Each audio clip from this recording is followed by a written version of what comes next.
उस रात जब एक डीएम ने आधी रात को एक विधायक को गिरफ्तार किया, तो पूरे जिले को पहली बार पता चला कि एक मजदूर भी सिस्टम बदल सकता है। कहानी की शुरुआत कुछ इस प्रकार होती है। बुंदेलखंड का एक जिला, रानीपुर, जहां गर्मियों में धरती फट जाती है और सर्दियों में धुंध इतनी घनी होती है कि सूरज भी रास्ता भूल जाता है। यहाँ के खेत सूखे हैं, नलकूप बंद हैं और सरकारी दफ्तरों की फाइलें इतनी पुरानी हैं कि उन पर धूल की परत जम गई है। लेकिन इसी जिले में एक नई सुबह आई जब यहाँ नई डीएम की पोस्टिंग हुई। डीएम प्रिया शर्मा, उम्र 32 साल, कद मध्यम, चेहरे पर एक शांत आत्मविश्वास जो बिना आवाज किए ही बता देता था कि ये महिला किसी से डरती नहीं। वो राजस्थान के एक छोटे से शहर अजमेर की बेटी थी। पिता एक स्कूल टीचर थे जिन्होंने उसे बचपन से एक बात सिखाई थी, पद मिले तो सेवा करो, सेवा मिले तो पद का मान करो। प्रिया ने यूपीएससी में तीसरे प्रयास में सफलता पाई थी। पहले 2 प्रयासों में असफलता मिली तो कुछ लोगों ने कहा लड़कियों के बस का नहीं, लेकिन उसने उन बातों को अपनी आंखों में नहीं आने दिया। सिर झुकाकर और मेहनत को दोगुना करके वो उस मुकाम पर पहुंची जहां अब रानीपुर जिले की पूरी जिम्मेदारी उसके कंधों पर थी। रानीपुर में उसकी पहली पोस्टिंग थी। पुराने डीएम साहब रिटायर हो गए थे और जो गए वो अपने पीछे एक पूरी की पूरी व्यवस्था छोड़ गए थे। एक ऐसी व्यवस्था जिसमें ऊपर से सब ठीक दिखता था लेकिन भीतर से सब खोखला था। प्रिया को ये सब धीरे धीरे पता चलने वाला था। पहले दिन का पहला सबक। रानीपुर पहुंचने के अगले ही दिन प्रिया ने एक काम किया जो पिछले कई डीएम साहबों ने शायद कभी नहीं किया था। उसने कोई बड़ी बैठक नहीं बुलाई, कोई प्रेस कॉन्फ्रेंस नहीं की, कोई बड़ा ऐलान नहीं किया। वो सुबह 7 बजे अपने घर से निकली, बिना वर्दी के, बिना गाड़ी के, बिना सुरक्षा कर्मियों के। एक सादा सलवार कुर्ता पहना, बालों में एक साधारण क्लिप लगाई और पैदल चल पड़ी रानीपुर की उन गलियों में जिनका उसने नक्शे पर अध्ययन किया था लेकिन जमीन पर कभी नहीं देखा था। वो देखना चाहती थी असली रानीपुर को। शहर की मुख्य बाजार से होते हुए वो उस मोहल्ले में पहुंची जिसे मजदूर बस्ती कहते थे। यहाँ के घर कच्चे थे, सड़कें टूटी हुई थीं और सुबह की धूप में बच्चे स्कूल की बजाय ईंट भट्टों की तरफ जाते दिख रहे थे। तभी उसकी नजर एक आदमी पर पड़ी, रामलाल। उम्र करीब 45 साल, काले रंग का मजबूत शरीर, माथे पर पसीने की लकीरें और हाथों में उस मेहनत के निशान जो वर्षों की कड़ी मशक्कत के बाद उभरते हैं। वो एक टूटी हुई दीवार के पास बैठा कुछ कागज देख रहा था। उसके पास कई लोग खड़े थे, महिलाएं, बुजुर्ग, कुछ नौजवान। सबके चेहरों पर एक जैसी बेबसी थी। प्रिया रुकी। रामलाल ऊपर देख रहा था और किसी महिला की बात सुन रहा था जो रो रही थी। उसने उस महिला के कंधे पर हाथ रखा और कहा, रो मत भाभी, हम मिलकर कुछ करेंगे। ये सरकारी जमीन है और इस पर उनका कोई हक नहीं। प्रिया करीब आई। उसने पूछा, क्या हुआ भाई? रामलाल ने पलट कर देखा। एक साधारण महिला थी, कोई पहचान नहीं, कोई रसूख नहीं। उसने सीधे जवाब दिया, मैडम जी, ये बस्ती है। यहाँ के लोग 50 साल से रह रहे हैं, लेकिन अब एक नेता ने जमीन पर कब्जा जमा लिया है। बोल रहा है यहाँ मॉल बनेगा। इन गरीबों को रात में नोटिस थमाकर चले जाते हैं, कोई सुनता नहीं। डीएम दफ्तर में जाओ तो बाबू लोग फाइल आगे नहीं बढ़ाते। प्रिया ने एक पल रुक कर पूछा, और तुम कौन हो? मैं रामलाल हूँ, यहीं का हूँ, मजदूर हूँ, लेकिन इन लोगों की लड़ाई लड़ने की कोशिश करता हूँ। पढ़े लिखे हो? 5वीं तक पढ़ा हूँ मैडम जी, लेकिन जमीन के कागज पढ़ना सीख लिया है। और एक बात और सीखी है, जो लोग पढ़े लिखे नहीं हैं उन्हें ठगना आसान होता है, इसलिए इनके साथ खड़ा हूँ। प्रिया ने उस आदमी को ध्यान से देखा। एक अजीब सा सुकून था उसमें। कोई दिखावा नहीं, कोई चालाकी नहीं, बस एक सीधा साफ इंसान जो दूसरों के लिए लड़ रहा था। उस दिन प्रिया ने अपना परिचय नहीं दिया। वो चुपचाप आगे बढ़ गई, लेकिन उसके दिमाग में रामलाल का चेहरा और उसकी बात अटकी रह गई। जब डीएम दफ्तर में तूफान आया। अगली सुबह प्रिया पूरी वर्दी में डीएम दफ्तर पहुंची। पहली मीटिंग में उसने सारे विभागों के अधिकारियों को बुलाया। बड़ी बड़ी कुर्सियों पर बड़े बड़े अधिकारी बैठे थे, लेकिन जब प्रिया ने एक फाइल खोलकर पूछा, रानीपुर की मजदूर बस्ती के मामले में क्या प्रगति हुई है, तो कमरे में चुप्पी छा गई। एक अधिकारी ने गला खंकारते हुए कहा, मैडम, वो मामला थोड़ा जटिल है। जटिल कैसे? प्रिया ने सीधे उसकी आंखों में देखा। दरअसल मैडम, उस जमीन पर विधायक जी का मतलब एक बड़े नेता का हित जुड़ा है। नेता का हित? प्रिया ने एक पल रुक कर कहा। मुझे बताइए, उस जमीन पर 50 साल से रह रहे परिवारों के पास क्या दस्तावेज हैं? अधिकारी चुप। क्या आपने जमीन का इतिहास निकाला है? क्या आपने ये देखा है कि सरकारी रिकॉर्ड में ये जमीन किसके नाम है? कोई जवाब नहीं। प्रिया ने फाइल बंद की और शांत लेकिन दृढ़ आवाज में कहा, मुझे 48 घंटों में जमीन की पूरी रिपोर्ट चाहिए। हर कागज, हर दस्तावेज, हर रिकॉर्ड। और याद रखिए, इस दफ्तर में नेता का हित नहीं, कानून का हित सर्वोपरि है। मीटिंग खत्म होते होते कमरे में एक अलग ही किस्म की बेचैनी फैल गई थी। रामलाल और डीएम मैडम की दूसरी मुलाकात। 2 दिन बाद रामलाल अपनी बस्ती के लोगों को लेकर डीएम दफ्तर के बाहर खड़ा था। उसके हाथ में एक लिखित आवेदन था जो उसने खुद बड़ी मेहनत से तैयार किया था। हालांकि उसकी हिंदी थोड़ी टूटी फूटी थी, लेकिन उसमें जो दर्द था वो बिल्कुल साफ था। गेट पर सिपाही ने रोका। अंदर नहीं जा सकते, मैडम साहब व्यस्त हैं। रामलाल ने शांति से कहा, भाई साहब, हम डीएम मैडम से मिलना चाहते हैं। हमारे घरों का मामला है, बाद में आना। रामलाल पीछे हट गया, लेकिन वहां से गया नहीं। वो वहीं बैठ गया, धरना देने के अंदाज में नहीं, बल्कि एक ऐसे इंसान की तरह जो जानता है कि उसका हक सही है और वो इंतजार कर सकता है। तभी एक जीप रुकी। उसमें से प्रिया उतरी। एक बाहरी दौरे से लौट रही थी। उसकी नजर रामलाल पर पड़ी। उसने उसे पहचाना, वही आदमी जिसे उसने 2 दिन पहले मजदूर बस्ती में देखा था। तुम यहां? प्रिया ने पूछा। रामलाल चौंका। फिर उसने महिला को ध्यान से देखा। वर्दी, बैज, पीछे खड़े सिपाही का सलाम। उसकी आंखें फैल गईं। आप डीएम साहब हैं? डीएम मैडम, प्रिया ने हल्की मुस्कान के साथ कहा। और 2 दिन पहले जब तुमसे मिली थी, तब भी मैं डीएम मैडम ही थी। अंदर आओ। रामलाल के पैर कुछ पल के लिए जम गए और फिर धीरे धीरे वो अपने लोगों के साथ डीएम दफ्तर में दाखिल हुआ। अगले कुछ दिनों में जो सच निकला वो चौंकाने वाला था। रानीपुर की मजदूर बस्ती जिस जमीन पर बसी थी, वो सरकारी आवास योजना के तहत आवंटित जमीन थी। 1972 में यहां के मजदूर परिवारों को ये जमीन सरकार ने दी थी। दस्तावेज मौजूद थे, रिकॉर्ड मौजूद था। लेकिन पिछले कुछ वर्षों में धीरे धीरे उन कागजों के साथ छेड़छाड़ की गई थी। स्थानीय विधायक संजय भूपत सिंह के करीबी एक बिल्डर ने कुछ तहसीलदारों और पटवारियों को मिलाकर जमीन के रिकॉर्ड में हेरफेर किया था। नया रिकॉर्ड बना दिया गया था जिसमें उस जमीन को खाली सरकारी भूमि बताया गया था। मजदूर परिवार अनपढ़ थे, कानून नहीं जानते थे, और जब तक रामलाल ने यह मामला उठाने की कोशिश की, तब तक वो लोग डरा दिए गए थे। जब ये पूरी जानकारी प्रिया के सामने आई, उसने तुरंत एक विशेष जांच दल बनाया, तहसीलदार को सस्पेंड किया, पटवारी के खिलाफ एफआईआर दर्ज करवाई और जमीन के असली दस्तावेजों को डिजिटल रूप में सुरक्षित करवाया। लेकिन इसके साथ शुरू हुआ दबाव का एक नया खेल। दबाव ऊपर से भी, नीचे से भी। रात को प्रिया के फोन पर एक अनजान नंबर से कॉल आई। मैडम जी, आपने अभी अभी पोस्टिंग ली है, करियर अभी शुरू हुआ है, रानीपुर में बहुत काम है करने को, लेकिन ये जमीन वाला मामला, इसे छोड़ दीजिए। बड़े लोगों की नाराजगी मोल लेना ठीक नहीं। प्रिया ने शांति से पूछा, आप कौन हैं? एक शुभचिंतक। शुभचिंतक हैं तो नाम बताइए। कॉल कट गई। अगले दिन जिला मुख्यालय से एक सुझाव आया कि इस मामले को संवेदनशीलता से संभाला जाए। प्रिया समझ गई कि दबाव ऊपर से आ रहा है। उसने एक काम किया, उसने पूरे मामले की फाइल राज्य के मुख्य सचिव को भेजी। साथ में एक संक्षिप्त नोट लिखा, अगर ये फाइल आगे नहीं बढ़ी तो मैं इसे आरटीआई और मीडिया के माध्यम से सार्वजनिक करने के लिए बाध्य होंगी।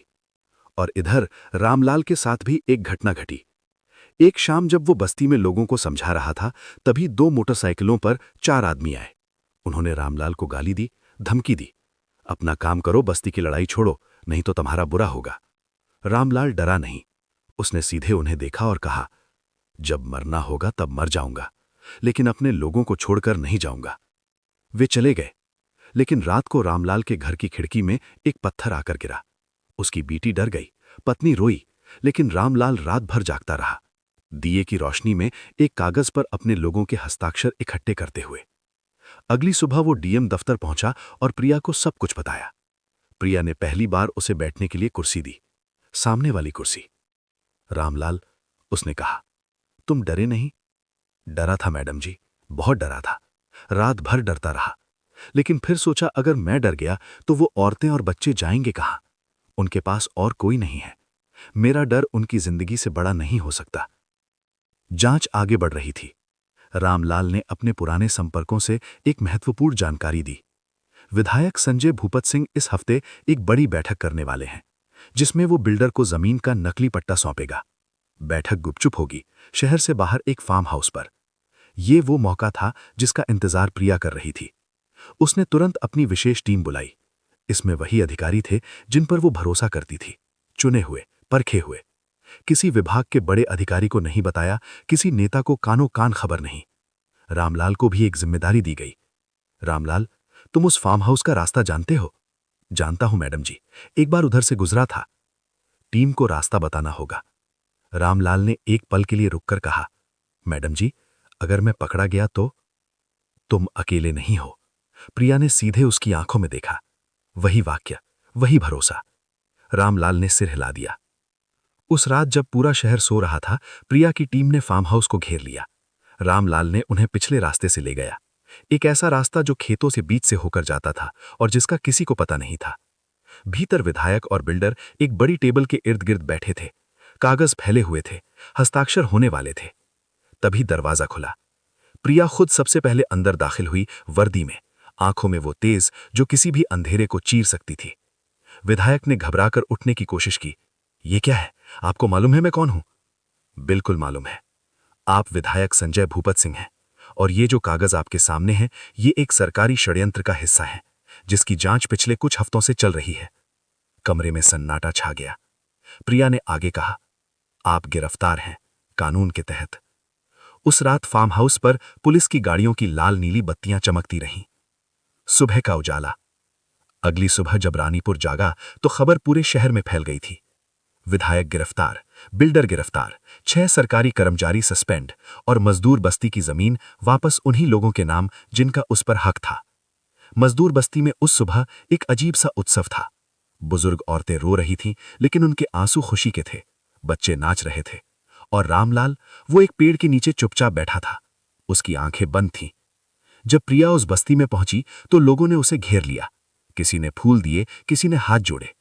एक बुजुर्ग महिला ने रोते हुए कहा, मैडम जी, 50 साल से हम यहां हैं, पहली बार किसी ने हमारी सुनी। प्रिया की आंखें भर आईं। तब उसने रामलाल को ढूंढा। वो अभी भी उसी पेड़ के नीचे बैठा था। प्रिया उसके पास गई और बैठ गई, जमीन पर। वर्दी में डीएम मैडम जमीन पर। रामलाल, उसने कहा, यह सब तुम्हारी वजह से हुआ है। रामलाल ने आंखें खोली, कुछ पल चुप रहा। नहीं मैडम जी, ये आपकी वजह से हुआ है। हम तो सालों से लड़ रहे थे, लेकिन जब तक ऊपर से कोई सच्चा इंसान नहीं मिला, लड़ाई आगे नहीं बढ़ी। आप नहीं होती तो हम आज भी वहीं होते, और तुम नहीं होते तो मुझे पता ही नहीं चलता कि यहां क्या हो रहा है। दोनों एक पल चुप रहे। फिर रामलाल ने धीरे से कहा, मैडम जी, मेरे बाबा कहते थे, अकेले का हाथ छोटा होता है, लेकिन जब 2 हाथ मिल जाते हैं तो वे पहाड़ भी हिला सकते हैं। प्रिया ने मुस्कुराकर कहा, तुम्हारे बाबा बहुत समझदार थे। एक नई शुरुआत। उस घटना के बाद रानीपुर बदलने लगा। प्रिया ने एक नई योजना शुरू की, जनसंवाद। हर महीने के पहले सोमवार को डीएम मैडम खुद बस्तियों में जाती थी, बिना किसी बड़े काफिले के, बिना किसी दिखावे के, बस 2-3 लोगों के साथ। लोगों की बात सुनती थी, उनकी समस्याएं नोट करती थी, और फिर उन्हें वापस आकर एक-एक करके सुलझाती थी। रामलाल इस योजना का एक अनौपचारिक लेकिन महत्वपूर्ण हिस्सा बन गया। वो बस्ती और डीएम मैडम के बीच एक सेतु था। वो लोगों को समझाता था, उनकी बातें लिखवाता था, उन्हें बताता था कि किस समस्या के लिए कहां जाना है। एक दिन प्रिया ने उससे पूछा, रामलाल, तुम्हें कभी इच्छा नहीं हुई कि पढ़ लिखकर कुछ बड़ा बनते? रामलाल ने एक पल सोचा, फिर बोला, हुई थी मैडम जी। बचपन में सोचता था पुलिस वाला बनूंगा, लेकिन गरीबी ने नहीं बनने दिया। 5वीं के बाद पढ़ाई छूट गई। अब उसने मुस्कुराकर कहा, अब लगता है कि शायद भगवान ने मुझे यही बनाना था, एक आम आदमी। क्योंकि जो काम एक आम आदमी कर सकता है, वो कोई वर्दी वाला नहीं कर सकता। प्रिया उसकी बात सुनकर कुछ नहीं बोली, लेकिन उसने तय कर लिया कि वो रामलाल के बेटे की पढ़ाई में जरूर मदद करेगी, सरकारी छात्रवृत्ति के माध्यम से, कानूनी तरीके से। 3 महीने बाद राज्य स्तर पर एक सम्मान समारोह आयोजित किया गया। इसमें उन लोगों को सम्मानित किया जाना था जिन्होंने सामाजिक न्याय में असाधारण योगदान दिया था। डीएम प्रिया शर्मा के नाम की घोषणा हुई, उत्कृष्ट प्रशासनिक सेवा पुरस्कार। लेकिन प्रिया ने एक शर्त रखी, मेरे साथ रामलाल को भी सम्मानित किया जाए। पहले आयोजकों ने थोड़ा संकोच किया, मैडम, वो तो एक साधारण मजदूर हैं। हाँ, प्रिया ने कहा, और इसीलिए उन्हें सम्मान मिलना चाहिए, क्योंकि असाधारण काम करने के लिए असाधारण पद की जरूरत नहीं होती। समारोह के दिन रामलाल ने पहली बार नया कुर्ता पहना। उसकी बेटी ने उसके बाल ठीक किए, उसकी पत्नी की आंखें भर आईं। जब मंच पर उसका नाम पुकारा गया, पूरा सभागार तालियों से गूंज उठा। राज्यपाल ने उसे शॉल ओढ़ाया और कहा, ये वो इंसान है जिसने बिना किसी पद के, बिना किसी ताकत के, बस अपनी इंसानियत के दम पर एक पूरी बस्ती का हक दिलाया। रामलाल के हाथ कांप रहे थे। माइक के सामने खड़े होकर उसने एक लंबा भाषण नहीं दिया। उसने सिर्फ इतना कहा, मैं तो बस इतना जानता हूं कि जब कोई गिर जाए तो उसे उठाना चाहिए। मेरे बाबा ने यही सिखाया था। और जब डीएम मैडम जी मिली तो मुझे पहली बार लगा कि ऊपर बैठे लोग भी यही सोचते हैं। बस वही दिन था जब मुझे यकीन हुआ कि इस देश में न्याय अभी जिंदा है। उस एक वाक्य ने सभागार में सन्नाटा ला दिया, और फिर तालियां। दोस्तों, इस कहानी का सार, ये कहानी सिर्फ एक डीएम मैडम और एक मजदूर की नहीं थी। ये कहानी थी उस भरोसे की जो तब पैदा होता है जब एक अधिकारी ये मान लेता है कि सच्चाई पद नहीं देखती। ये कहानी थी उस साहस की जो तब दिखता है जब एक आम आदमी डर के बावजूद खड़ा रहता है। ये कहानी थी उस इंसानियत की जो कहती है, जब कोई गिरे तो उसका नाम नहीं पूछते, बस हाथ बढ़ा देते हैं। प्रिया शर्मा ने एक बात हमेशा याद रखी, वर्दी एक जिम्मेदारी है, घमंड नहीं। और रामलाल ने एक बात हमेशा जानी, पद नहीं होता तो क्या हुआ, नीयत साफ हो तो रास्ते खुलते हैं। दोनों अलग अलग दुनियाओं के थे, लेकिन एक साझा मकसद ने उन्हें जोड़ दिया। और यही इस कहानी की सबसे बड़ी सीख है। दोस्तों, नीति शास्त्र हमें सिखाता है, सत्यमेव जयते, सत्य की हमेशा जीत होती है। लेकिन सत्य को जीतने के लिए एक प्रिया चाहिए जो ऊपर से नीचे आए, और एक रामलाल चाहिए जो नीचे से ऊपर उठे। जब ये दोनों मिलते हैं तब सिस्टम बदलता है। हर इंसान के भीतर एक रामलाल है, और हर वर्दी के भीतर एक प्रिया होनी चाहिए। अगर दोनों मिल जाएं तो कोई बस्ती बेघर नहीं होगी, कोई आवाज अनसुनी नहीं रहेगी, और कोई मासूम इंसाफ के बिना नहीं मरेगा। तो कैसी लगी ये कहानी दोस्तों? कमेंट में जरूर बताइए। अगर ये कहानी आपके दिल को छू गई हो तो इसे उन लोगों तक जरूर पहुंचाइए जिन्हें आज थोड़ी हिम्मत की जरूरत है। मिलते हैं आपसे अगली कहानी में। तब तक के लिए जय हिंद, जय भारत।